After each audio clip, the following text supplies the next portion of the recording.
ঘুরতে যাওয়ার কিছু মুহূর্ত যেগুলো তোমাদের সাথে শেয়ার করা হয়নি।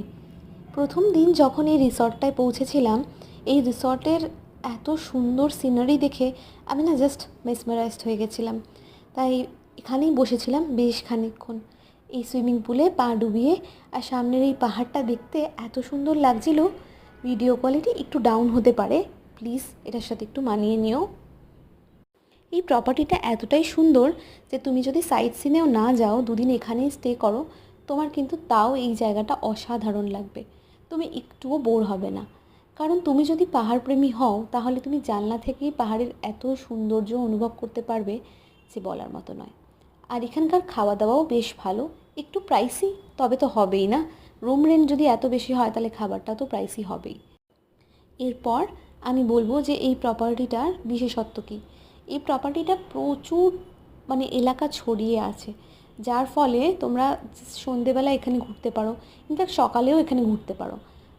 আমরা নামতে নামতে নিচে চলে গেছিলাম, আর এখানে দেখো কত সুন্দর এখানে লণ্ঠন দিয়ে সাজানো আছে। তোমরা সন্ধেবেলাও এখানটা বসে থাকতে পারো, বাট পুরোপুরি লাইট নিভে যাওয়ার পর কিন্তু একটু ভয় ভয়ই করবে। অ্যাকচুয়ালি যদি এটাই মনে হবে যদি কোনো জংলি জানোয়ার চলে আসে বা সাপখোপও থাকতে পারে, সেটার আইডিয়া নেই, আমরা তো ওখানে দেখিনি। তবে পাহাড়ি সাপ তো নিশ্চয়ই থাকবে। প্রপার্টিটা ওয়েল মেনটেন যদিও, আশা করি সাপখোপ এই প্রপার্টিতে থাকবে না, কিন্তু আমাদের তো ভয় লাগেই, তাই না? আমি হেঁটে বেরিয়ে এই প্রপার্টিটা এক্সপ্লোর করেছি। এই শর্টগুলো তোমাদের সাথে আগে শেয়ার করা হয়নি, আমি ভাবলাম এখন তোমাদের সাথে এগুলো শেয়ার করি। অ্যাকচুয়ালি কোথাও ঘুরতে গেলে সেই জায়গাটা আমার মনে হয় আমি পুরোপুরিভাবে দেখে নিই, এক্সপ্লোর করে নিই। তো সেরকমই এই পুরো প্রপার্টিটা আমি ঘুরে ঘুরে দেখছিলাম।